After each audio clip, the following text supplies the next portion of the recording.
Hi, I'm Amanda Webb, and welcome to Her Time, Her Place. This is a podcast about women stepping into their moment, owning their place, and sharing what it really took to get there. In each episode, I'll sit down with women from all walks of life to explore the turning points, the moments of doubt, the decisions that changed everything, the people who showed up, and the lessons they've carried forward.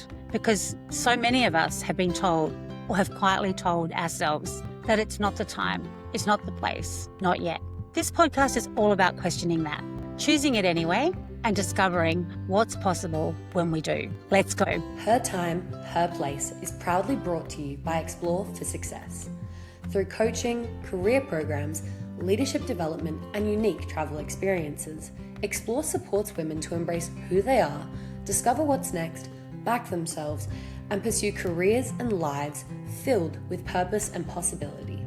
To learn more, visit explore.net.au. Hi, I'm Amanda Webb, and welcome to Her Time, Her Place. Today's guest is someone I know and admire enormously. Vicki Hartley and I served together on the board of Dress for Success, New South Wales and ACT for 8 years, and through that time I came to appreciate not only her extensive governance and financial expertise, but also her kindness, calmness and unwavering commitment to helping those in need. Vicki has enjoyed an extraordinary career spanning banking, insurance, investment management and the not-for-profit sector. She's served as a CFO, a CEO interim, a chartered accountant, and now is an accomplished non-executive director with quite a beautiful portfolio. Today, we're getting together to talk about leadership, courage, community.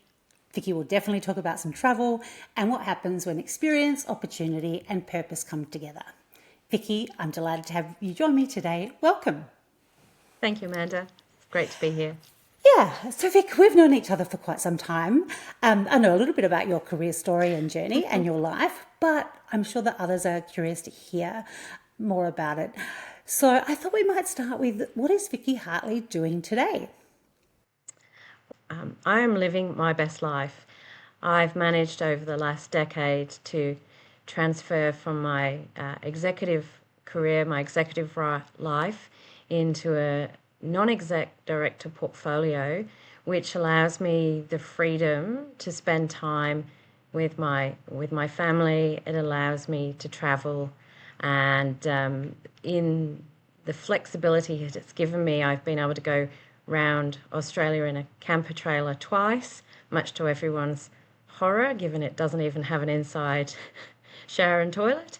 And normally the first question people ask me when I dial into conference calls these days is, whereabouts are you today? And some of the boards that I sit on are actually really disappointed when I say I'm coming in person or I'm sitting at home in Sydney. So I'm actually at home in Sydney, but I'm only back for a few weeks and then I'm off again. So I think my biggest takeaway from living this best life is the fact I've used my career to get to a place where I can add value in the organisations that I work for, but I can also have time and flexibility for myself.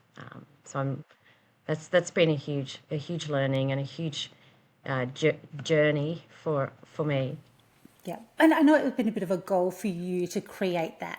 And there's not many people that can say they've got to a point where they're living their best life, but you've just said it twice. So I'm curious, and I'm sure other people are like, oh my God, what choices and decisions did she make along the way? So when you think about what you've created for yourself, as you said, you can do your board meetings from around the countryside, or if it's abroad, what got you to where you have this flexibility, a great portfolio and living your best life? Sometimes it's just being in the right place at the right time and saying yes to things. So there's been a few times in my early career where people have asked me to take on roles and responsibilities that I have not felt were in my wheelhouse or in what I was already qualified to do. And I've taken those challenges by the horns and I've said yes, and I've done things. From a really early stage, being an accountant, being an auditor, I got in front of company boards early on in my career. It was part of being a junior auditor to spend time with the company directors. So I was able to see that job and that lifestyle, but also network and meet those people and see what that was about from fairly early on. So it was an aspirational goal to become a company director at some point. The biggest thing I took on was probably doing it earlier than most people do. That was quite hard initially, and it has been a 10-year process. So when I first started talking to recruiters about joining boards, they said to me, "You're too young." I was in my mid 40s, and I'd already sat the AICD course. I'd already been an executive director on subsidiary boards of the listed company that I worked for. I'd already been on the boards of some not-for-profits. So I'd done some groundwork in director training, but I hadn't really got an external non-exec role that was in a not-for-profit space. I hadn't got a paid role. Yeah. And so to move on with your career, you really need a blend of both when you make that step. And I was talking to the recruiters, and they were saying to me, "You're too young." And also, you really want to think about this, because once you take on those roles, you're in the governance role, you're not in the doing anymore. And you have to be really ready to let that go.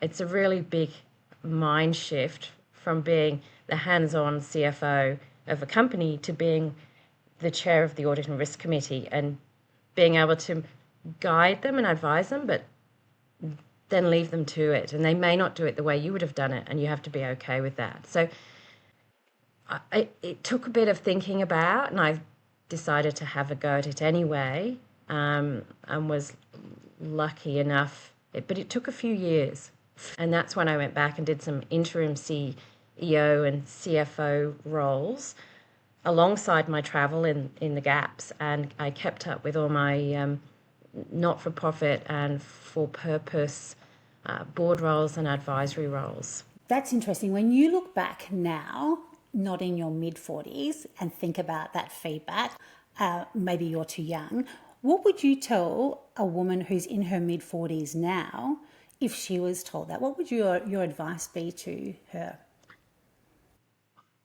I think boards are evolving because now we're really keen to get broader diversity.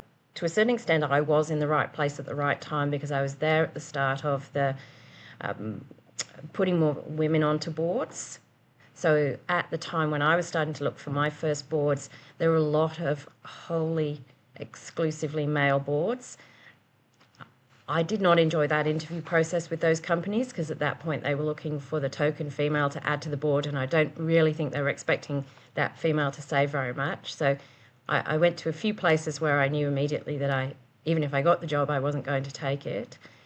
I don't think it hurt me to do some more CEO, CFO work for those few years and some of the best experience I've got today is in the lead up to that was when I stepped down from my listed company finance role and went into fintech finance CFO roles and green climate neutral advisory businesses where I was the CFO. And so the more hands-on stuff from going from a big corporate down to a smaller company and having to have that more breadth and more agile working style and learning new skills from being in a fintech space with all the technology that was coming through in those organisations. I think now if you're younger, your biggest challenge would be managing it alongside an executive role. So I think boards are really open to having younger females and males and diversity in the room, but it is a serious time commitment being on a board. One of the boards that I'm on, Defence Bank Limited, we have 2 serving Defence Force members on our board, and they have full-time senior roles in the Defence Force. And I see how much of their personal time they have to put into being on that board and on the subcommittees of that board. And without the support of your organisation, I think that would be really difficult. So that would be one of the things I would say about picking the right point in your career when you can do it, because you have to do it properly. Did you find that in your early board career when you were not-for-profit boards, so unpaid boards, did you go, oh my God, how do I do my full-time job and this? And I know you and I shared some time together during COVID with that situation, but Was that difficult to balance all of that out? Because lots of people get advice to say, hey, for your first board, go and sit on a not-for-profit board, get your experience there. But I think your advice there to make sure you've got the time to do that is really wise. How did you balance that? It's funny, I actually went back. I was actually logging some hours for Dress for Success yesterday, and I looked back over the 10 years plus that I've now been involved there, and the 2,500 hours that I've given as a volunteer to Dress for Success. Not all of that as a director, but it depends on the not-for-profit. So with Dress for Success, for example, you become a director, but you also become part of the family, and you become a volunteer. And it becomes a lifestyle, and you meet some beautiful connections and some great friends. Some of the other not-for-profits that I've sat on the boards of have been more like a corporate board, where you really only do the board meetings and the board meeting preparation. So when I was on the board of the Domestic Violence Services charity, obviously it wasn't appropriate for the board to spend a lot of time in the services where the women and the children were, so we generally just met in the head office and had our structured board meetings. So I think it depends on the not-for-profit. What I did learn, though, in the not-for-profit space is to make sure you're passionate about the purpose of the not-for-profit, because you are giving up a lot of your own time, and so you have to be keen on what the not-for-profit is doing, what its mission is, and be aligned with it. Yeah. So what was it that drew you to Dress for Success? And because you've mentioned also Domestic Violence Services Management, DVSM, your other early not-for-profit charities, so they're both in the women's sort of sphere as well. What was it that attracted you? We've got a really close family friend who had a really horrible domestic violence experience. She's actually a spokesperson and has been up for New South Wales Woman of the Year because of the advocacy she does in the domestic violence space. So she approached me initially about joining the board of DVSM. They were looking for a finance person, an accountant to be on the board. So it's always good to have that skill on your resume when people are looking at skills-based board roles. I went along to DVSM, and I just love the purpose of the organisation, looking after women who've suffered and survived and want to move forwards. And so that was an easy one to say yes to. And then the same friend approached me about Dress for Success as well, because she had been a client of Dress for Success. And so she said, this organisation help women get back into the workforce, and they're looking for a new board director. Amanda, you might recall this. It was actually the director of volunteering that they were looking for at the time. Yes. Which was the job you got. Yes. And they rang me the next day and said, we'd rather you were the treasurer. Is that okay with you? Because we need a new treasurer. I was delighted. I think it was much better the way it ended up with. I wouldn't have known what to do with 300 volunteers. I think you did an excellent job of stewarding the organisation and its finances as our treasurer, for sure, especially during those COVID years. Vicki, you said something interesting before about you ending up being in the treasurer role. And I thought this was interesting, that being an auditor in an accounting firm, that you see board meetings and present at those, and that was when you first got I can see myself doing that in the future. Do you think that that goal, was it that there from the early stages, that aspiration? I wanted to be a CFO. I think it's a bit like the CEO, CFO thing, isn't it? There's some crazy statistics like there's more men called Andrew or something that are CEOs in Australia than there are women in the ASX 100. So it was just, it's hard. It's really hard. And so really that was my aspiration, was to be a CFO. It also takes up a lot of time. And you have to be prepared to sometimes move organisations to do that. There was a point where my husband said to me, if you go and work for another of those big organisations, we're probably going to end up divorced, because you're never home, and when you are home you're distracted and you're always on your phone and you're always connected, because there was none of this right to disconnect stuff either. So when you have those senior roles in those companies and they're listed companies and things are happening and the global financial crisis is happening and things like that, you're busy and you're distracted. And it coincided with the period when we became accidental parents to a 12-year-old, and my husband had picked up most of the parenting responsibilities because he had more free time than I did to run around doing appointments and things. So I was in the middle of applying for another job, which was with a big bank. I kind of managed to not tell him the name even when I was on the 4th or the 5th interview in the process, and then I kind of had to sit down and have that thought through for myself. Do I really want to put my family through this, or do I want to do something different? And that's when I decided to really lean into the non-exec director role. And instead I took a part-time CFO role with Lendy, which was at the time a fairly young startup mortgage broking fintech. And I arranged with them that I could do 3 days a week, and I could have the other 2 days a week to build my directorship portfolio. So that worked really well for both for them and for us at that stage of my career. That's an interesting shift point for you, where you're in process, you're 4 or 5 interviews in for a big bank, but your husband has, Neil's done that, we can't sustain you doing another big role. You said you had to sit back and take stock, I guess, and you made that shift to 3 days a week role in a fintech, which I think is really clever. So the decision there was for family, having a 12-year-old that you're now caring for as well. That was the shift? Yeah, that was the shift. I mean, I felt a degree of responsibility as well, though. Obviously, I had to take a pay cut, significant pay cut, but that was okay.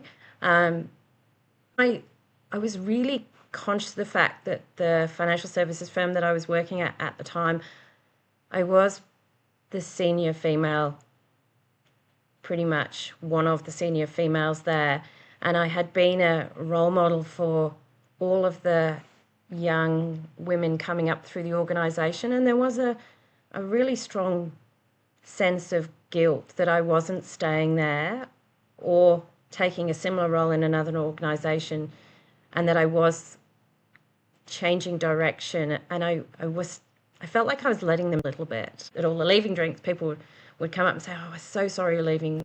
You've been a role model to the younger girls," and women would say, "You've been a role model to us. We saw you be the first to do this and the first to do that," and that was hard. That was really hard.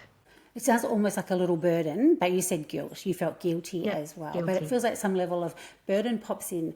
You've been kind of like a pioneer. They haven't had many role models and examples around.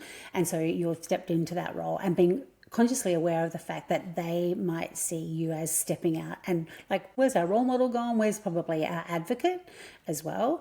And feeling that sense of, responsibility for that. That must have been hard. Well, I'm a big believer in that. You can't be what you can't see. It's really hard to be the first and be the only one. Many times in my career, and it seems funny to say that now because it's so more diverse, but I was the only female in the room in a financial services organisation. And we lead differently, we manage differently, we have different tones, and the style is different. It's so hard to advocate. We expect people to just promote us because we're good at our jobs, and we're not very good at advocating for ourselves. 100%. Yeah. It is hard to advocate for all the reasons that we know.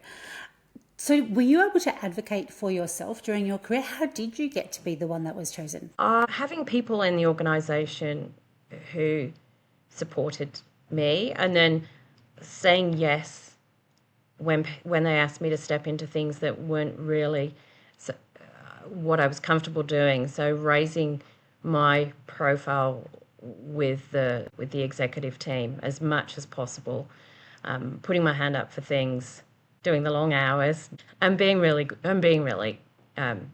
good at what I did. So you said raising your profile with people, and then you gave the example of putting your hand up for things, being good at what you do. What other things does one do to build their visibility with executive? I would offer to do presentations about some of the things that I was doing outside work. So I would offer to do presentations on Dress for Success.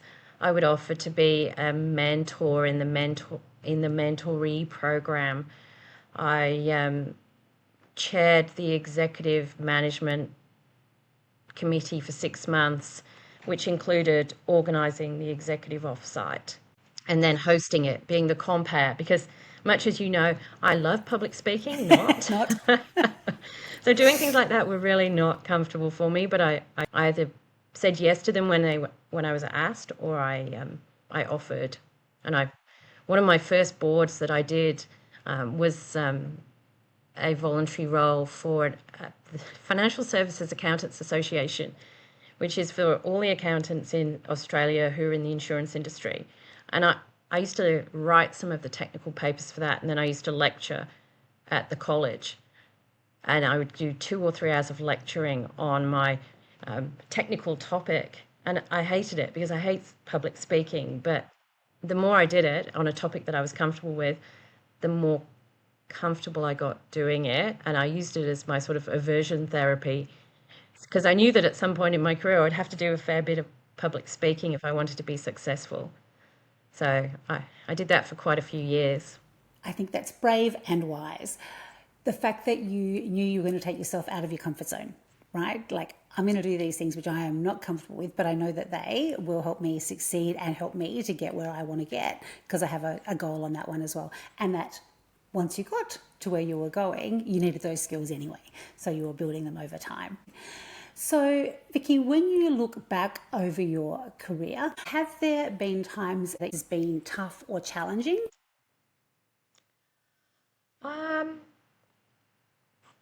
It was pretty tough to move to Australia. I moved here when I was 30. I was right on the age limit for the working holiday visa. I had to write a special letter saying why I should be given one, because I was right on the age barrier.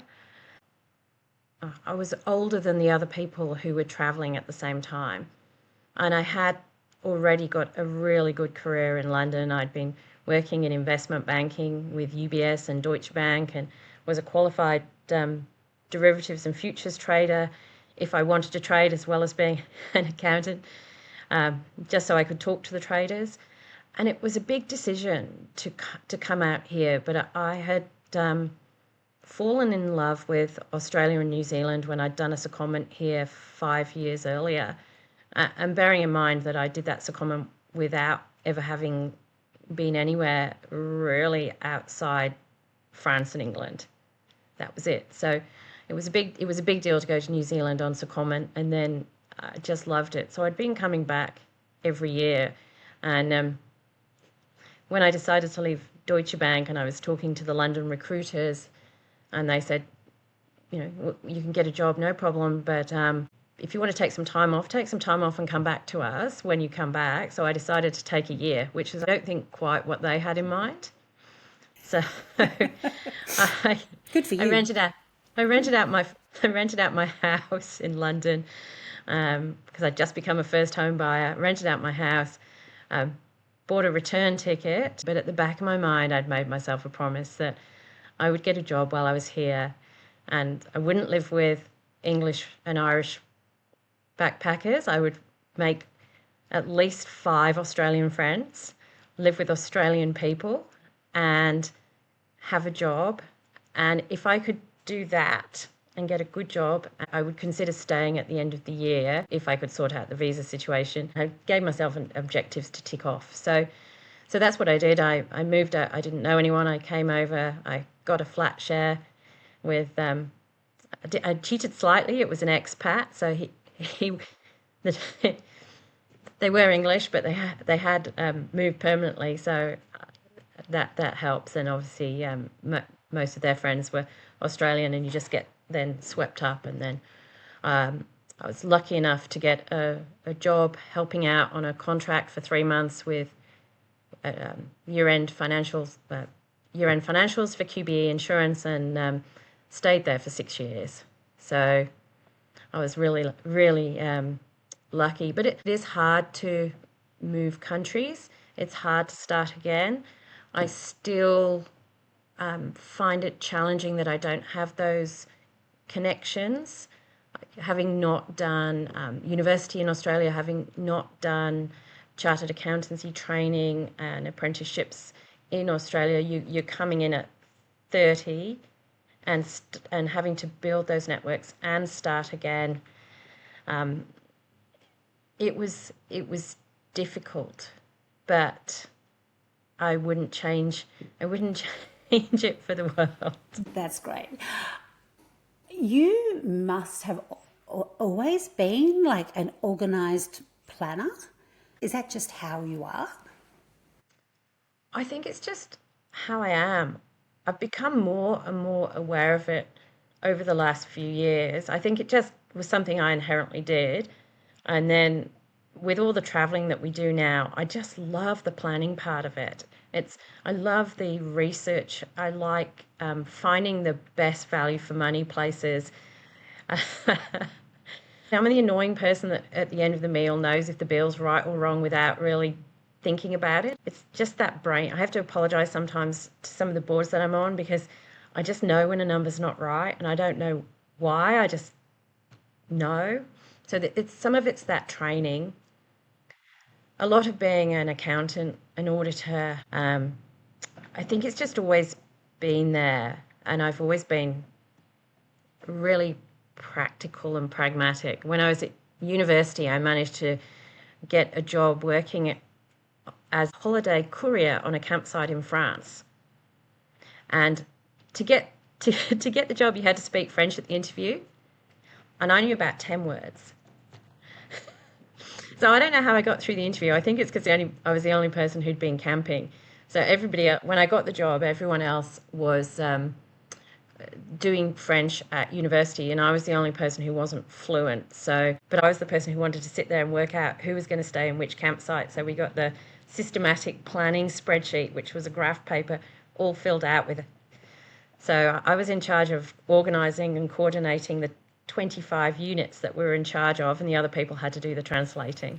Yeah, you do like that organising and planning. And yet there's great left and right brain stuff going on with you, because I would still say you're pretty flexible and you can be spontaneous. Like your diary's pretty full, but you have that as well. And this, curiosity, love of travel, exploration.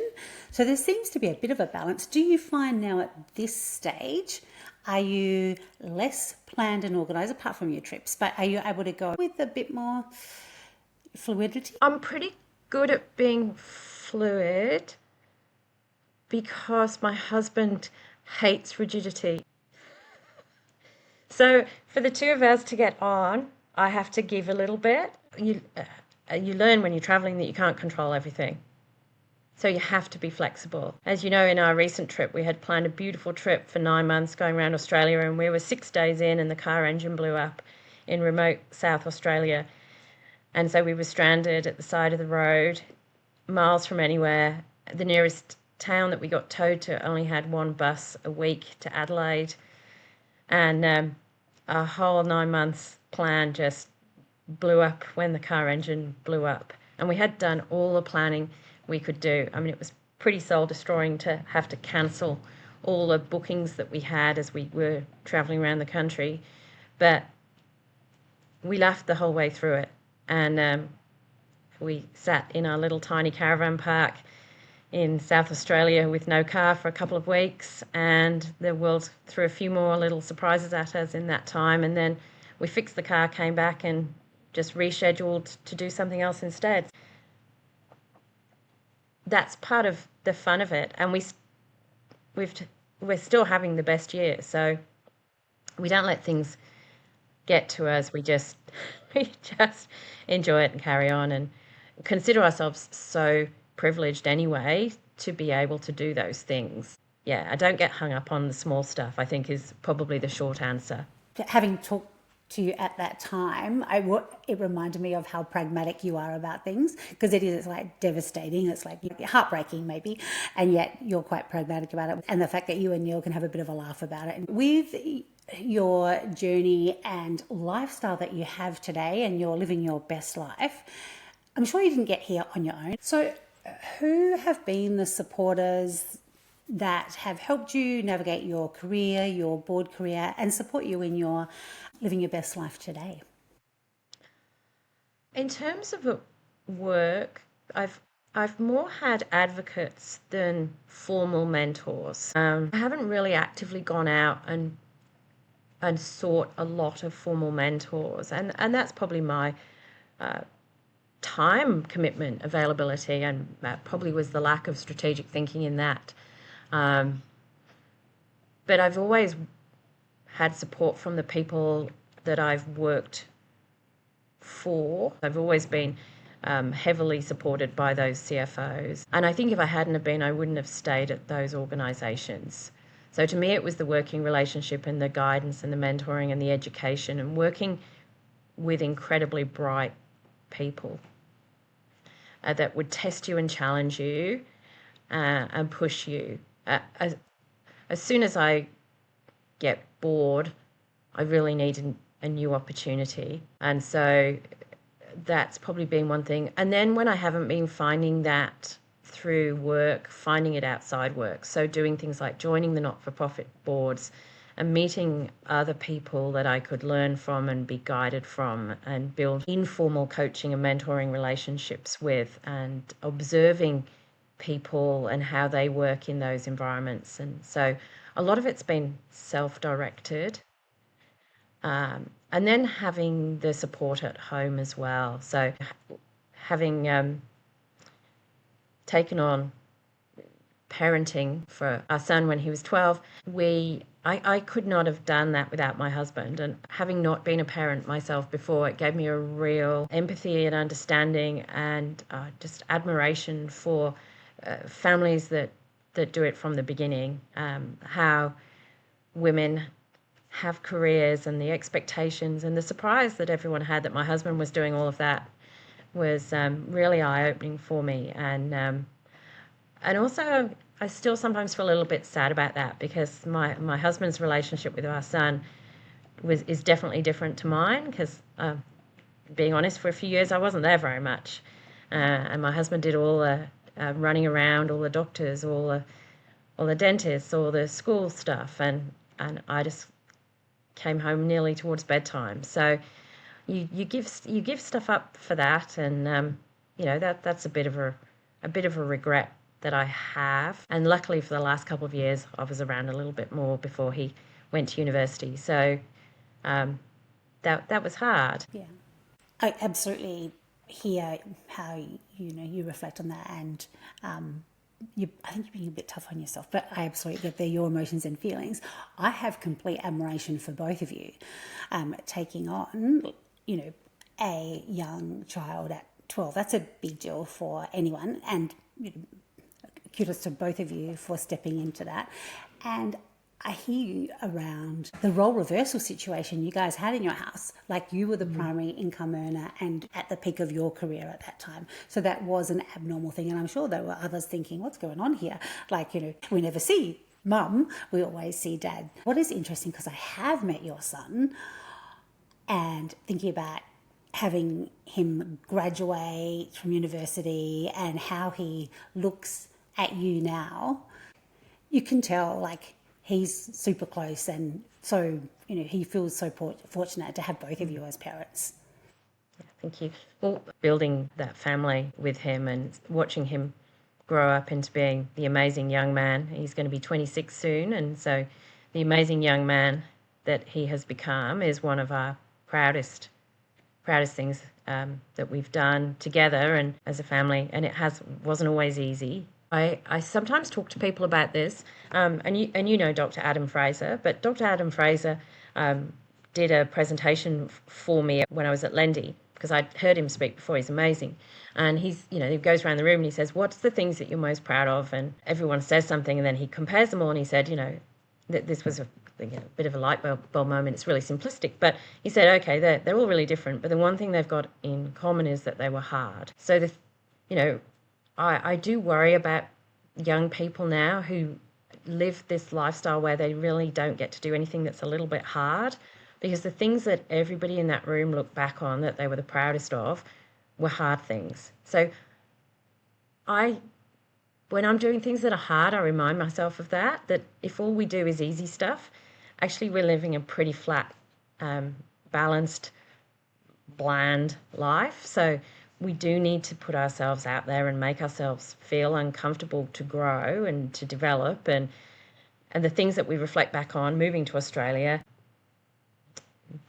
gaining a son, becoming a non-executive director, hopefully now becoming a role model anyway in a different form for all those people, writing my first grant application for Dress for Success and getting to use the funds to open a Penrith branch. I mean, all those things were hard, yet those are the things that I'm proud of the most. So thank you to Dr. Adam.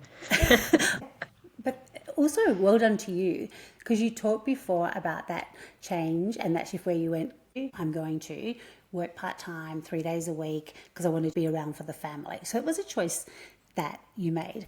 And you said the thing that you're most proud of is the family that you've created and the life that Ben's had, and having 26, and what an amazing place that he is at this stage as well. So that's well done to you guys for creating that. And your point about Dr. Adam Fraser, for anyone that's listening to this, Adam does talk about the importance of struggling and striving, and how we need that for the human spirit. So I think that's really interesting that that's something that you lean into when it's hard, going, yep, this is actually good for us. He's written a great book on that as well. So we should give Dr. Adam Fraser a plug on that. So I will definitely make sure we share that with him. But I agree, I think it's really valuable. I was going to ask you for some wisdom, but I think I was going to ask, what are you proud of? And you've shared that with us. So I'm going to ask you a different question, Vicki, as we wrap up on this excellent conversation. What are you looking forward to from here for you and living your best life? What's next for you? Another 2 or 3 months of travel between now and Christmas. You should tell us. Getting out of the cold. We're reconnecting with the end of our trip around Australia that we would have done. I like to plan holidays. I always like to have at least 2 or 3 things to look forward to. That's been something I've done my whole grown-up adult life. Even when I was in London, I always had the next things to look forward to. I couldn't cope without that. I'm really looking forward to spending some time, though, in the next few weeks and later in the year in Sydney, and just catching up with all the people that we haven't seen enough of, because that's the downside of travelling so much, is you do lose your connections a little bit. So it's good to be back in town. And I've just started a new non-exec director role at UTS College, so I'm really enjoying settling into that role and learning the business and putting my mind at work and meeting all the people. And I really like the challenge of the education sector, particularly at the moment. So it's nice to do something alongside my more financial services work. It sounds like you are absolutely living your best life now, and it sounds like you have put effort into creating this. I'm a little semi-jealous on it. I will get there one day to have that whole wonderful balance, but I love the variety that you build into it, because you haven't mentioned at all that you go sailing as well, but you're still working and you're enjoying the challenges of the work. You're doing your travel and the planning for that, catching up with family, and still giving back to society. So you are completely in the pocket for the life that you have been working and committed to. So well done to you. Can I just say a very big thank you to someone who I would now call a friend. It has been great hanging out here with you, Vicki. And thank you so much for sharing so much of your life with us. I'm sure that people will enjoy this. So thanks for joining us today. Folks, for those of you, for anyone out there who's listening, you know that we drop an episode every Friday. So next Friday we'll be back with another wonderful woman like Vicki, who's sharing her story on Her Time, Her Place.